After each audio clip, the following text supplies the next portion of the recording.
Hello, hello, hello, hello. All right, so I am here and we're ready to rock and roll and go live here. All right, you might hear some clicks because I am using both my computer to record and both have my notes on, so you might hear clicks, but I'll try and keep them to a minimum. Welcome, welcome, welcome. If you are new here to my lives, my name is Teresa T.L. Matthew. I am the founder of SAIR Nutritional Therapy. That stands for Sugar Addiction is Real. That is SAIRNT.com.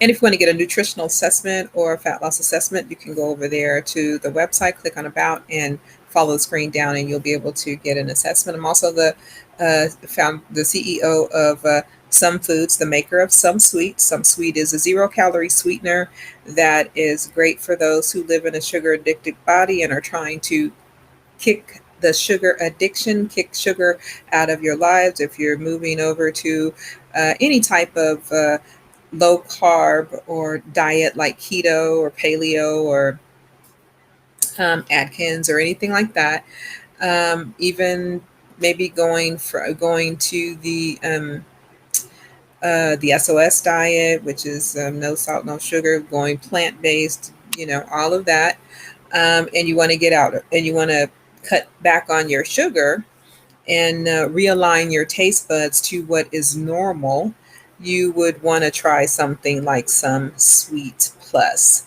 It tastes like sugar, and that's only if you live in a sugar addicted body. Maybe you're type 2 diabetic or type 1 diabetic, or maybe you have other health issues that you need not to eat sugar. You're insulin resistant and you're trying to get those metabolic issues under control. Then you would be the person who would not need to consume sugar. To switch over to sugars, you would need to begin to cut sugar out of your life to get your body back into proper alignment. And you can go to SUMSWEET to pick up the Some Sweet Plus. All right, so hope everybody's doing well today. I want to just say thank you for tuning in. If you're new here, if you got any questions or any comments, go ahead, leave them down in the comment section below. If you're catching us while we're live, then you go ahead and put your information in the chat. Just go ahead and say hello and let me know that you are there. So what we're going to be talking about today, we're going to be talking about healthier eating strategies. So I'm going to kind of give you try and make sure to give you 10 tips, 10 strategies for improving your diet quality. Okay. And let me go ahead here. See, guys, I'm doing better because if you notice, I don't have anybody in my ear today. Because remember, I told you, I said I usually have to have somebody in my ear because I found it to be difficult to communicate with just the screen because I feel like nobody's there. I like to hear the ahas and yes, tell me more. I like to hear those kind of things.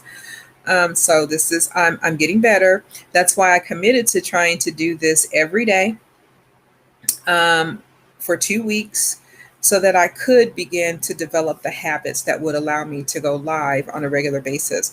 I do not want to, I will be going live and I probably won't do very much pre-recording because I don't want to do any editing of videos. So, no. So it's not going to be perfect. It's going to be rather raw. It's just kind of going to be the way that it comes out. So there will be things like the clicks and all that kind of stuff. And maybe one day I'll have somebody who can professionally edit all of these things for me, and then I won't have to really worry about that, and all of that. If you see me looking over to it's going to be the right. I'm not sure. It might be your left. But if you see me looking over, I'm looking at my notes. If you see me looking down, I'm trying to avoid the light. Okay, so the light is right here, right in the camera. So I will not be looking at that. So I will be looking down toward maybe your right or left, whichever way it is. But, to more or less look at my reflection in the screen because I'm trying to avoid the lights. Because when this is all over, I do not want to see halos all night.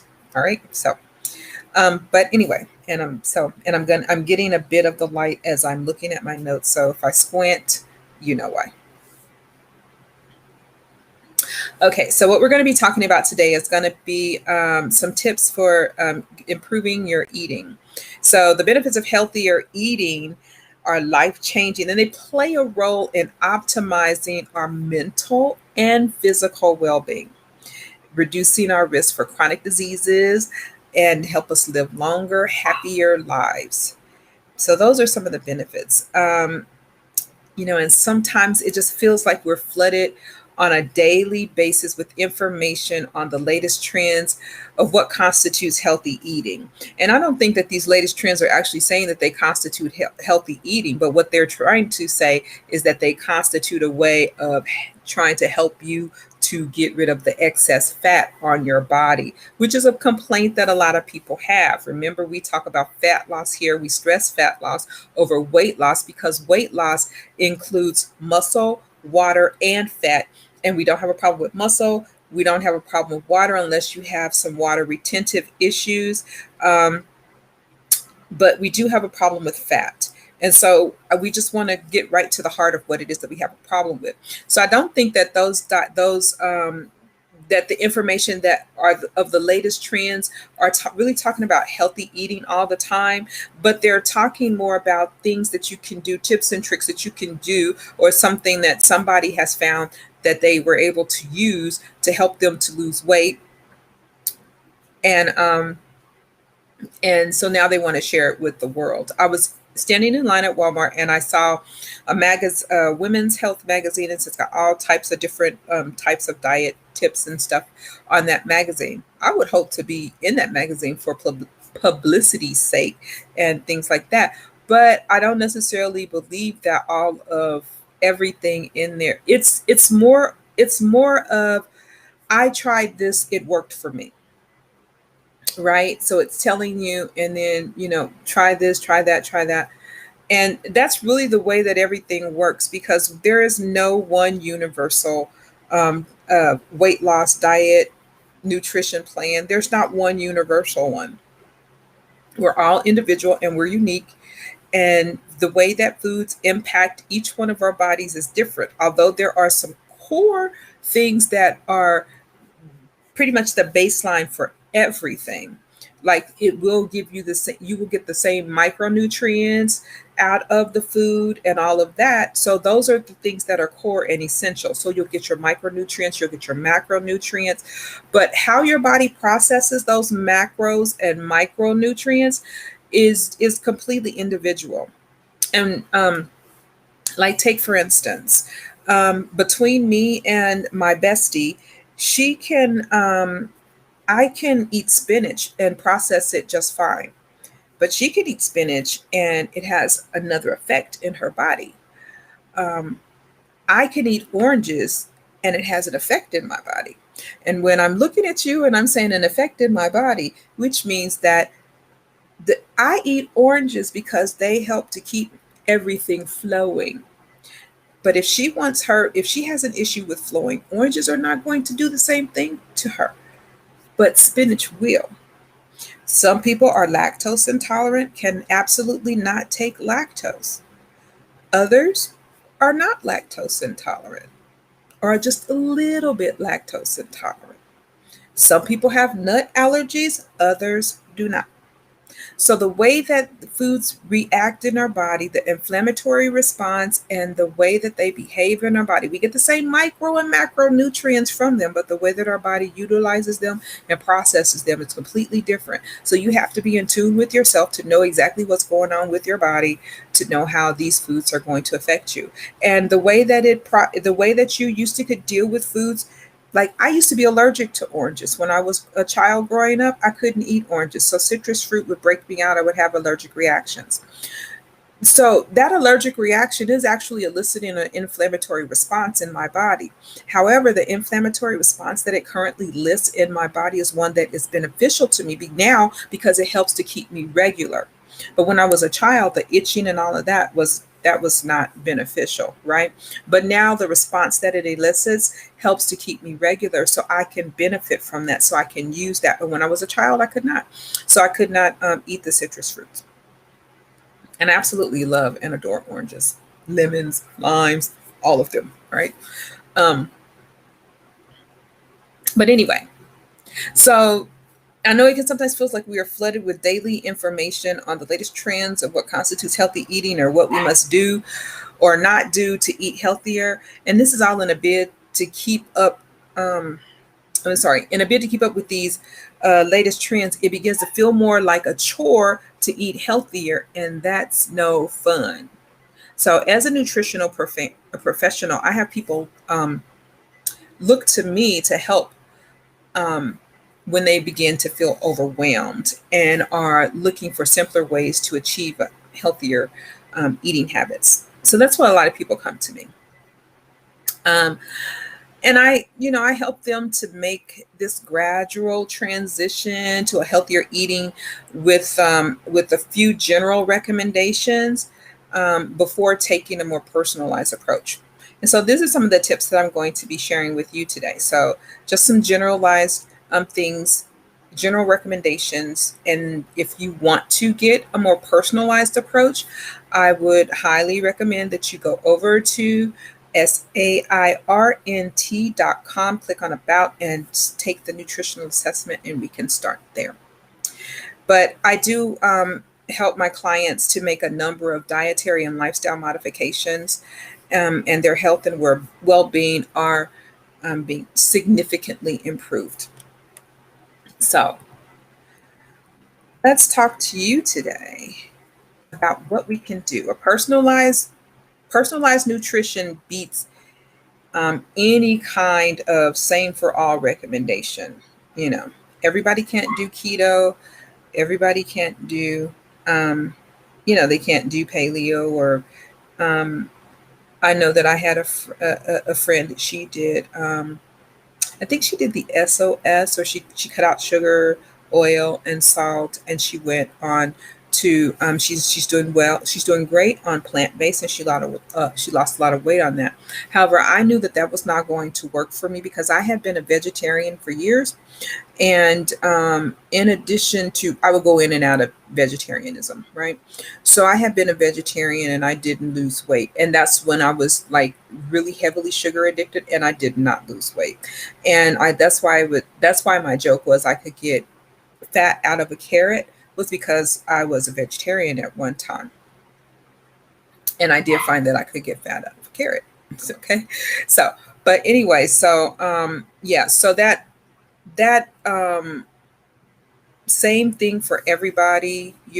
It does not work for doesn't work because we all have individual needs. And so,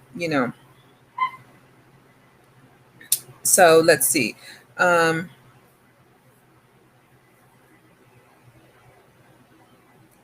and let's look here, let's see. So, even within, all of those different strategies, different individuals, like I said, have different needs. And for example, I gave you my example, but then also like the recommended amounts of essential nutrients often vary depending on your life cycle, such as a pregnant woman needing to increase her intake of omega 3s and omega 3 EPA and DHA.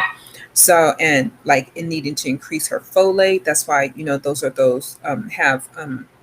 the vitamins for prenatal vitamins, for pregnant women and things like that, because their intake and what they need is completely different from when you're not pregnant. When you're trying to get pregnant, you should be eating a different kind of diet. When you're trying to get pregnant, I mean, in general, you know, you know what you do to get pregnant, but sometimes if you're experiencing some difficulty, you may want to, also have some dietary changes to assist with that, to facilitate that. You want to get rid of any foods that cause inflammation in your body and things like that. So you want to be monitoring that. So we're gonna explore 10 recognized food and eating practices for living for healthier living. And yeah, these can be used as a starting point for making positive dietary changes and to support your health goals. So number one, which is, we're just going to number them. It's not in any particular order, but this one is a good one to be right there on the top. And that's keep an eye on excess sugar consumption. Hey, we over here already know about excess sugar consumption. This is what this platform really focuses on and hones in on is sugar addiction and trying to cut back on sugar, because we know excess sugar consumption on a regular basis is very detrimental to overall health. So we need to keep an eye on this by limiting our consumption of sugary drinks. And I know that because that's the thing that I ask people when they say, "Oh, I don't eat. I'm not. I don't have a problem with sugar." Okay. Do you eat cake, pies, candies, cookies? Oh no, I don't eat any of that stuff. You drink soda? You drink energy drinks? Uh, and then you can start to catch and find out where that sugar is coming in your diet. So limiting the consumption of sugary drinks, concentrated or natural fruit juices like orange juice, apple juice, pineapple juice, all the goodies. I would drink all of these juice except for apple. Apple is absolutely too sweet, and so is grape juice. Those are nature's candy. They are naturally extremely, extremely sweet. I feel like my light is dimming, so I'm gonna put the charger to it to keep it bright, because I feel like it's dimming. It's not as blinding as it was a few minutes ago. So bear with me as I just move here. Just gonna see it get a little dark here.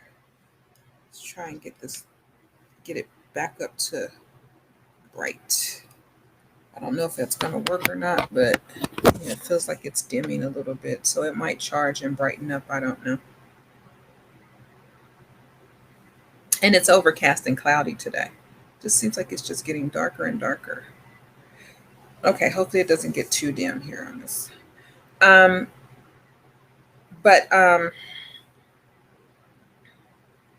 let's see here. Yeah, so the juices, orange juice, apple juice, pineapple juice, grape juice, I'll put that one in there. Um, Energy drinks, shakes, and commercial smoothies. All of those are filled with a lot of sugar, so you just want to be mindful of that. Also, monitor excess sugar intake by minimizing the consumption of sweet spreads, sweet cakes, muffins, ice cream, desserts, cookies, pastries. We know the deal with all of those, right? So, and also number two, a moderate intake of high starch carbohydrates. Now, this is these are just some generalized tips. Like I said, my friend, she went on plant based, and so they consume a lot of high starch carbohydrates. It worked for her, and she was able to drop the weight that she wanted to lose. But for me, I knew that that was not going to work for me. But moderate intake of high starch carbohydrates. Keeping our blood sugar under control is important for mood regulation, skin health, cardiovascular health, brain health, and for mitigating the development of prediabetes and type 2 diabetes. High glycemic, high starch meals may spike our blood sugar and exacerbate meal induced inflammation, also known as increased IL-6 or um, glyca levels. So we want to keep that the high carb foods. We want to keep that to or high starch foods that also have high carbs. We want to keep that to a minimum. The high starch, high glycemic foods that you want to consume in moderation are white bread. It's very simple carb process, and you want to keep that to a minimum. White bread, white rolls, white bagels, eggless dry pasta, white rice, chips, potato chips. Oh, I love potato chips. Okay. Crackers, biscuits, and other bakery items like that. Um, Next is trim the fat. Now, I know if you're doing keto, you're probably doing a more high fat diet, um, but we want to discuss those kinds of fats that you don't want to do. That MCT oil is great. It's absolutely great. And other oils like olive oil, things like that, those are great to use. But fatty meals can result in too many triglycerides in our blood after eating and digesting the food. And if your triglycerides increase a lot after eating and stay high for a long time, this can cause an increase in prandial or post meal, means after meal inflammation, which in the long run can disrupt the normal functioning of cells, tissue, and organs. Trimming the fat can also include minimizing our consumption of fatty or processed meats, using less oil or fat while cooking, avoiding or limiting fried foods, including pre-fried foods like uh, fish sticks or fish fillets, chicken nuggets, frozen French fries. Oh yeah, I did mention the battered fish, and avoiding artificial trans fats from partially hydrogenated hardened oils such as margarine. And I know if you're vegan, you are getting a lot of these partially hydrogenated hardened oils. And so we want those are the kind of things that we want to try and avoid. And the reason I say that because I know such as margarine, because a lot of people will consider margarine to be like a vegan type food because what do they call it, vegan butter. So those partially, and really when we're talking about these fried foods here, these pre-fried foods, the fish sticks, chicken nuggets, the fish fillets, the frozen French fries, and all of that. Really, what we're talking about are these foods that are cooked in this partially hydrogenated oils. And a partially hydrogenated oil would be something like a Crisco, those kind of oils that are hydrogenated oils are the oils that you find that are fluffy, right? Or they're white in color and are solid at room temperature.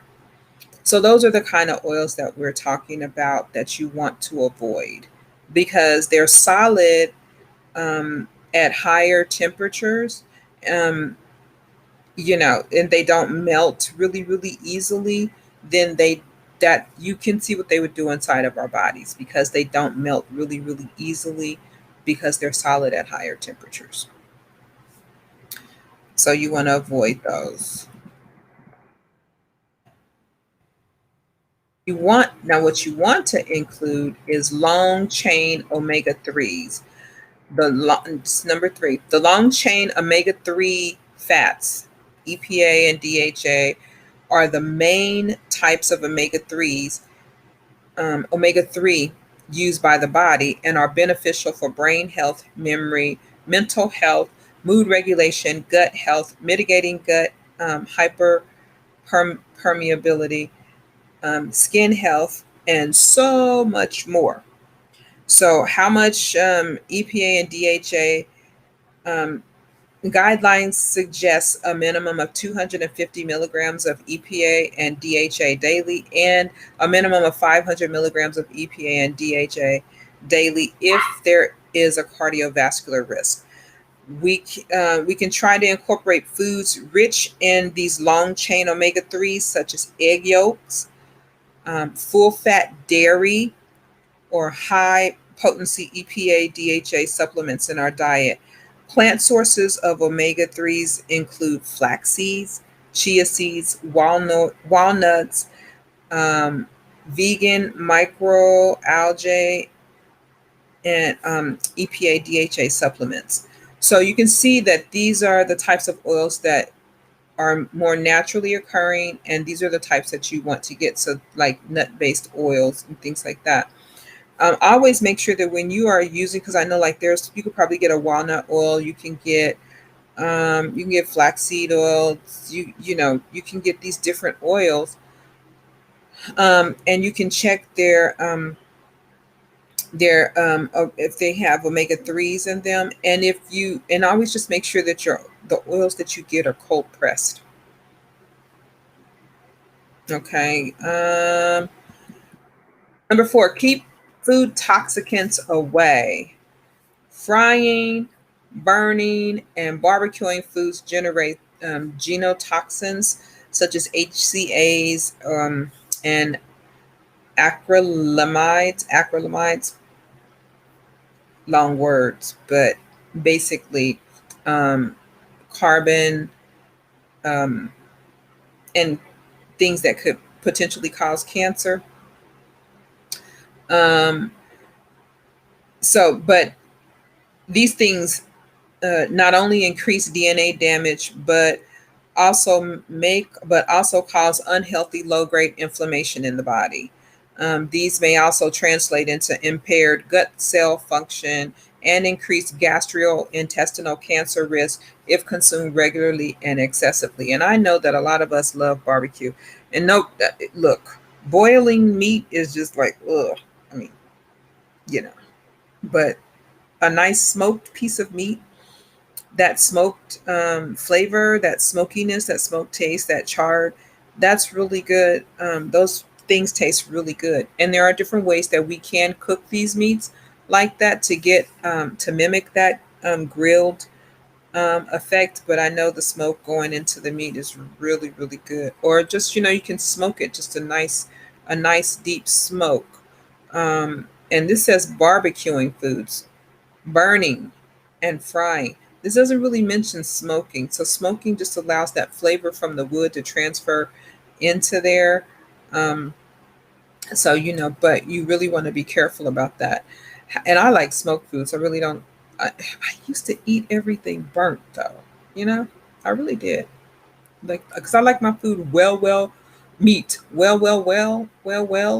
more to the drier side and less to the juicy side. I really just don't like, and see, that's how we're all different. And I really wanted to make sure that my meats were done. Now, that's my personal taste. It didn't translate very well with my family, but I would take theirs out and leave mine to cook a little longer. But I absolutely do. But I just like well cooked meats. Um, but anyway, so how can you keep these food toxicants away? By observing good food hygiene practices such as washing hands before cooking or eating, minimizing um, our consumption of foods with man-made chemical additives and artificial colors and flavors, avoiding the burning or browning of foods, and minimizing the use of plastic containers to heat food. Now, I'm not a microwave user, so I know that probably everybody out there, or a lot of people out there, are microwave users. I quit using the microwave a long, long time ago. I don't even have one in my house. I kept one for everybody else, and then I just was kind of like, during our move, somehow it got molded. I don't know how, because I don't use it. And I saw that it was molded. I pitched it and never got another one. And I was like, no, we will not get a microwave. And I have just never had one. But I do know that when my kids were younger, or anybody, people would take the plastic. I would get plastic, plates and things, and they would take the plastic plates and they would put them in the microwave, and then the plastic plates would melt, or they would do foam plates and the foam plates would melt. And I know everybody's had that kind of experience. And so you really should not be using those kind of containers to heat up your foods. You need to use, if you're going to be using a microwave or something like that, you should use um, free a BPA free container, or a container that can actually handle the heat of the microwave. and not melt. Yeah, it's just, yeah, because that seeps into your food and you just don't want that. But anyway, you guys know what you're doing as far as cooking your food, but I just thought I would just throw that out there. I don't use a microwave. The best way for me to heat up food is to either put it in the oven, and preheat the oven, let the oven get up to temperature, put the food in there and heat the food that way, or get a food steamer. If you have one of those double pots, and they come in a lot of sets and most people don't even know what to do with them. And on another day, I will show you one, but you get the double pot with the holes in the bottom. You sit that on top of your pot with boiling water. Well, you don't have to boil. You put the water in there, you put the pot on top or a steamer basket, whichever one you have. You wrap your food in parchment paper. You make a food bag out of parchment paper. You put your food there, put your food in there, and um, you have to tear off a big enough sheet of the parchment paper to fold over the type of food, and you make an envelope. So you fold it at the top, roll it down a couple of times, and then you fold each end on the corner, bend it, roll that down, and slide in under the bottom, and you do the other side, and um, you now have a pocket, a bag, a pouch with your food inside, and you sit that in your steamer basket and let that steam up. That is the best way to reheat food. And if you need a demonstration of that, drop a note in the comments, because some people, they don't teach home ec anymore.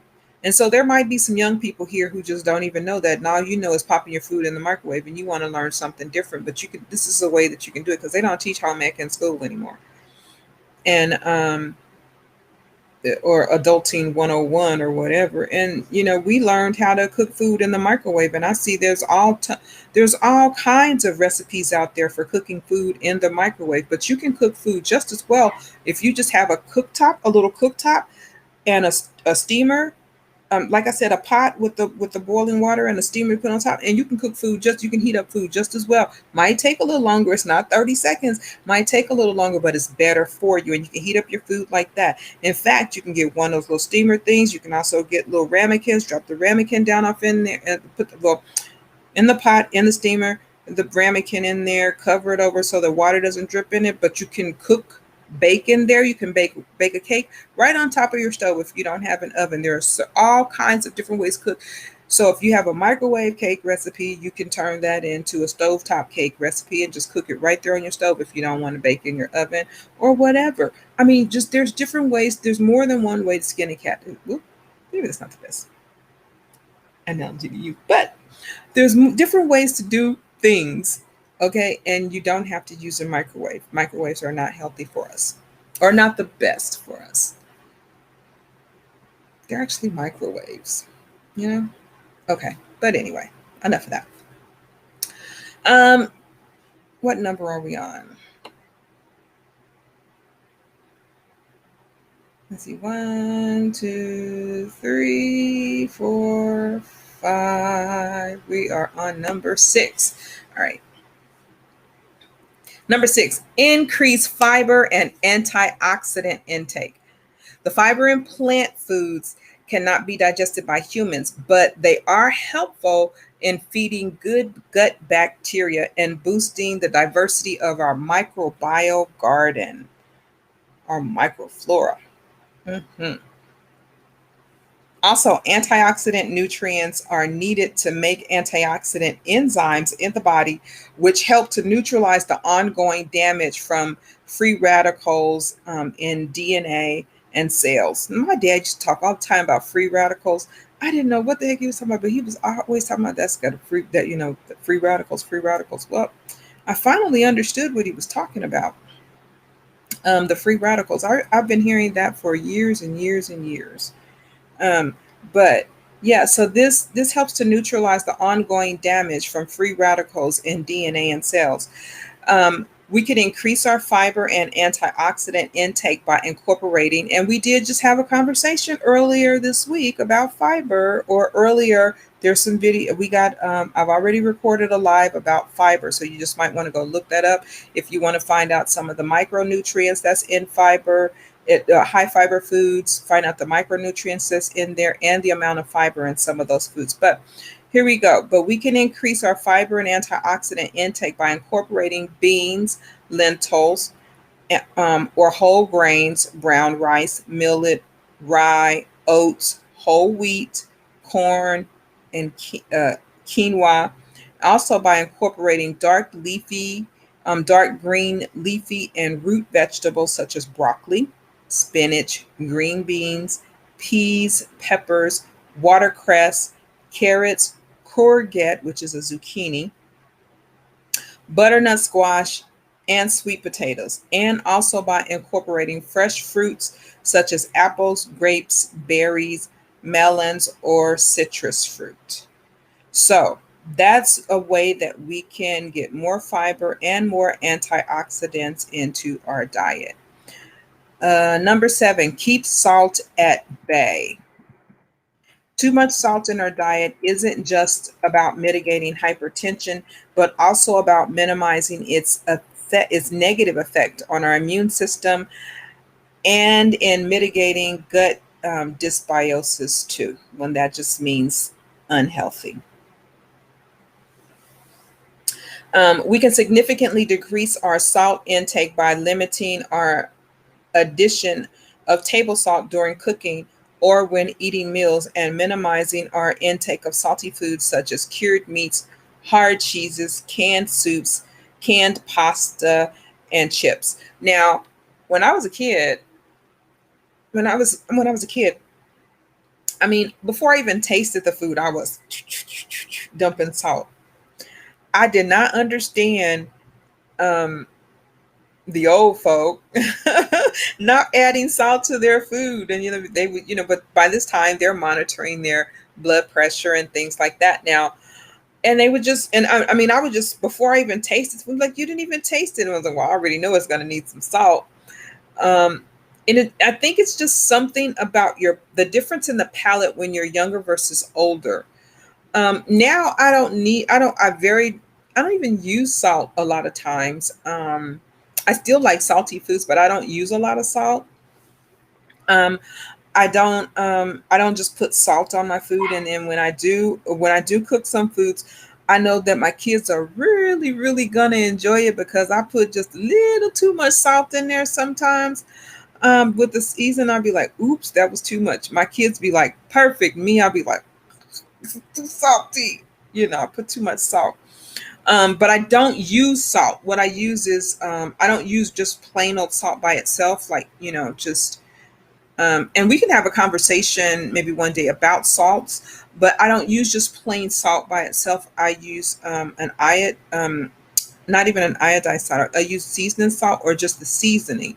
I don't use garlic salt. I only use a seasoning salt that has the red, that's the red in color, which means it has like the paprika and things like that in it. A seasoning salt, a seasonal, whatever. I use that. Only use that. And I don't like it. I don't like too much of it. I just like, just because it gives you a blend of some other things with it, and that's what I use as seasoning salt. But it still has salt in it. But I use that, and if I get a little too heavy-handed with it, I don't enjoy the food at all. But my kids do. But that's what I use, just to season foods that are completely unsalted. So, but if there's something that already comes, and I think that is pre-salted, then I won't use that at all. Salt does bring out the flavor, so we do need to add a little salt sometimes, but not too much. And then other times you don't need salt at all. It really depends on your taste buds, and you know what's going on with your body. But you definitely, after you have cooked the food, do not want to sit there and add salt to it after you have cooked it. Um, So that's you want to keep the salt at bay. And there are things such as cured meats and hard cheeses, which I love hard cheese. I love me a good cheddar cheese. Canned soups and things like that. Canned pasta. No, I don't care for those things. Canned pasta, no. It's too soggy. I want pasta from a can. And canned soups, nope. Not really. Only if I'm like really, really in a hurry and be like, okay, I need to eat something. I keep a couple of cans of soup in there just for emergencies. But other than that, no. Um, let's see. Drink wisely. I don't drink at all, so This is for you out there who maybe like a little bit of the wine or whatever it is that you like to drink. This is really going to be for you. All cells, tissues, and organs in the body need sufficient fluids to carry out their functions. So maintaining good hydration throughout the day is important. Oh, this is drink water. This is drink water. No, this is drink alcohol. I'm like, I'm trying to think, what was my tip about? Okay, this is drink water. But okay, yeah, but we do need to maintain good hydration throughout the day. And this can be done by drinking regularly and aiming for at least 2 liters of plain water a day or sugar-free non-alcoholic fluids. Yeah. Daily, such as filtered tap water, flavored water, herbal or fruit teas. Limit your alcohol intake. Yeah, there we go with the alcohol. They're both in the same line. Limit your alcohol intake to no more than one alcoholic drink a day. And that's about 175 milliliter glass of wine, 1 pint of beer, or I guess that's a can of beer. A pint is 16 ounces. Or 2 small measures of 40% strength of alcohol. If you must drink, drink wisely. Yeah. So there we go about the alcohol content. If I don't drink at all, um, I don't know how you guys can take it because it has bad taste to me, but that to each its own. I know there are some wine drinkers who can tell the difference and really enjoy it, but you just want to be careful with it because you can get wine belly, you can get beer belly, you can you know your body metabolizes alcohol the same way it does sugar, because it goes and it gets the sugar out of it. It's got a lot of carbs in it, and your body metabolizes it just like that. So it raises your your glycemic index, your glycemic stores, your insulin, all of that. It does has all the same negative effects as if you were eating sugar. Even though it's kind of like the process is to eliminate the sugar out of it, but it still has that same effect on your body. So because it has carbs, right? So, and when you think about what it's made with, well, it's made with stuff. Corn, well, that's corn alcohol. Grapes, well, yeah, that's carbs too. And it's concentrated. So think about that. Keep caffeine away from bedtime. Now, we did just talk about sleep yesterday. Or yeah, I think that was yesterday or the day before, but we just talked about sleep. But avoid caffeine from sports drinks, coffee, or black tea at least 6 hours before bedtime. Caffeine may increase nighttime alertness and may delay sleep. Now, for those of you, and remember I said we're all different, everybody's body is different. Caffeine does not do that to me. Caffeine, in fact, puts me to sleep. It knocks me out. And then when I wake up from the sleep, I will experience the wiredness, the jitters, feel like I'm from another planet. It's horrible for me. So I don't drink caffeine. I quit drinking caffeine. Haven't had caffeine since I was 16. So that's eons and eons ago. But caffeine affects us all differently. And it took me a long time to realize that anything with caffeine in it would have that effect on me. So I first quit drinking coffee, and then I had to find out all the other things that had caffeine in it. And there were drinks that I would drink, I would love them, but then I would pass out from them. So that's the effect that caffeine has on my body. See, we're all different. But if you drink caffeine to stay up, then caffeine may increase your nighttime alertness and may delay sleep. The average half-life of caffeine is about 5 hours. So it means that's how long it's going to be affecting your body. So that means it takes 5 hours for half of the caffeine consumed to leave the body. But depending on the individual, it can be between an hour and a half to 9.5 hours. We're all individuals, so it just depends on how it affects you. And it's also worth paying attention to other foods or drinks that contain caffeine too. For example, a 100-gram dark chocolate bar may contain as much, if not more, caffeine than a cup of coffee. Now, that's a 100-gram dark chocolate bar, which you would have to see the amount of chocolate that's in there in that particular bar to see whether or not you would actually get that effect. But that's 130 milligrams of caffeine. So from one dark chocolate bar or a cup of coffee. And so you just want to monitor that for yourself. Last but not least, top up with probiotics. Starting with a good one, ending with well, they're all good, but these are my favorites because cutting out sugar is one of my favorite things, and probiotics is one of my favorite things. And for those of you who don't know, I used to have a skincare company, skin hair care company, and we made probiotic products.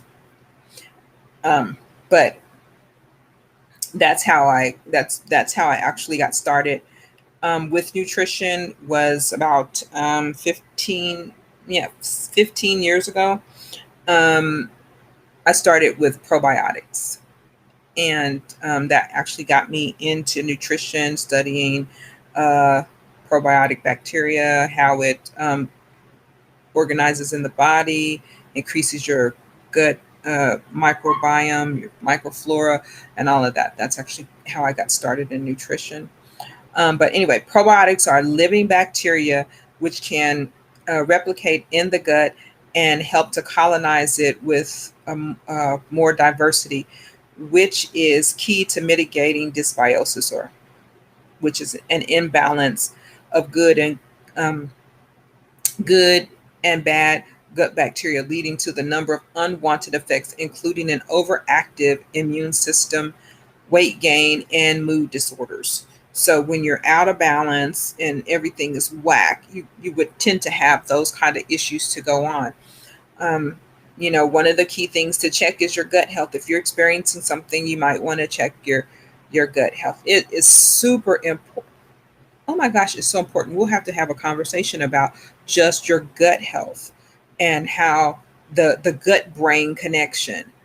Yeah, I mean, it's amazing. Our bodies are so amazing. But anyway, incorporating foods that are rich in probiotics, which probiotics are beneficial live microorganisms, into your diet can provide a range of health benefits.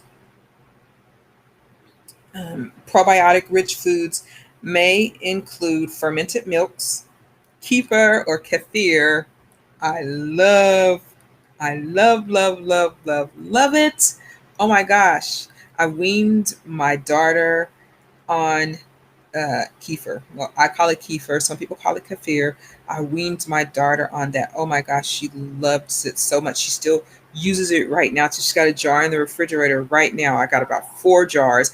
And if you want, or when I get to the place that we can do a talk on that, and I can show you my kefir grains, probably about this big, well, not as big as my fist, but this big.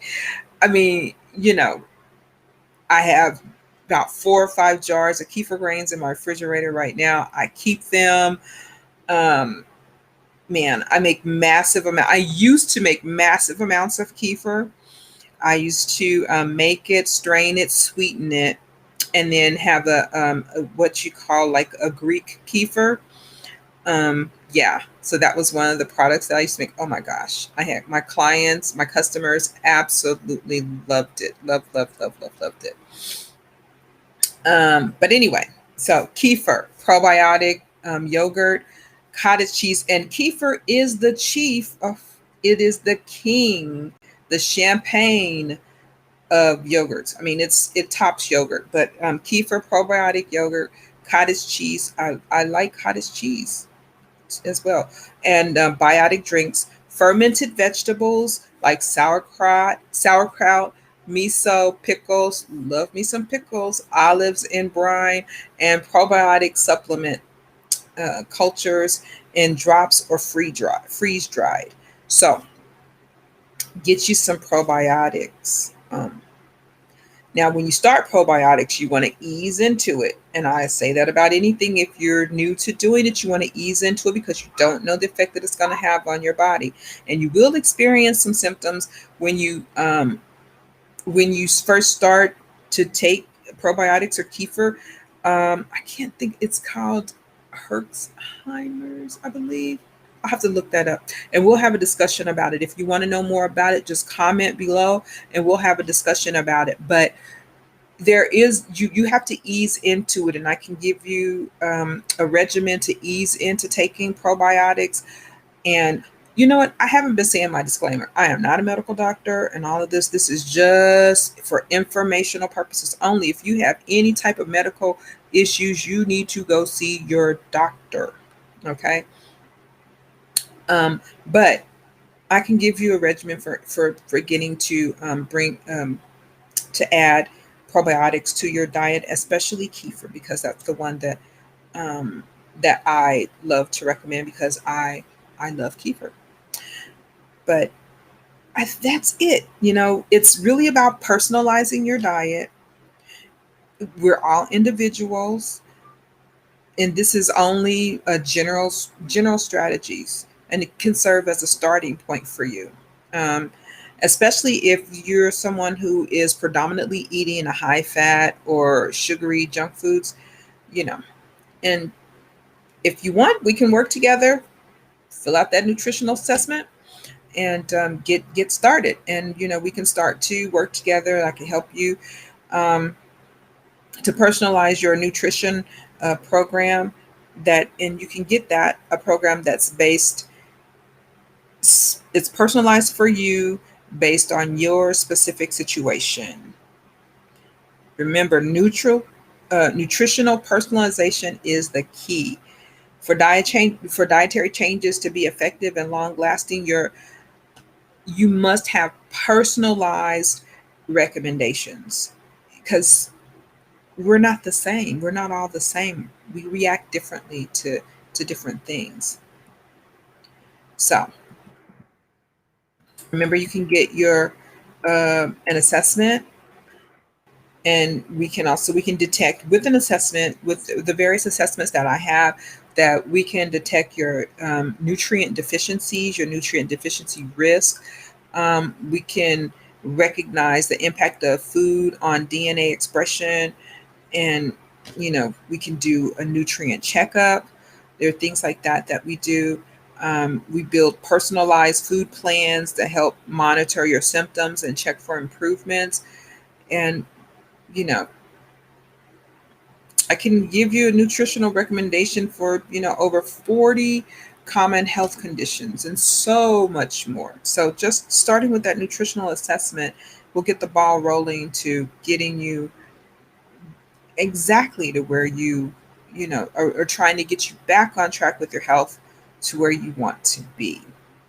So that's it for today. I have rattled on for about a good 52 minutes here, but it's been a great talk, a great chat with you guys. I'm so glad you're here. So glad you're joining me. You joined me today, and if you're watching this in the future, I hope you enjoy it. Do comment below. Yeah, they say if you're watching this on YouTube, go ahead and like, comment, subscribe to my channel. I'd really appreciate it. And that's all for now. Until next time. I said I had a way to turn this camera off without it being such a harsh way of doing it. But until next time, thank you so much for joining me. Ta ta.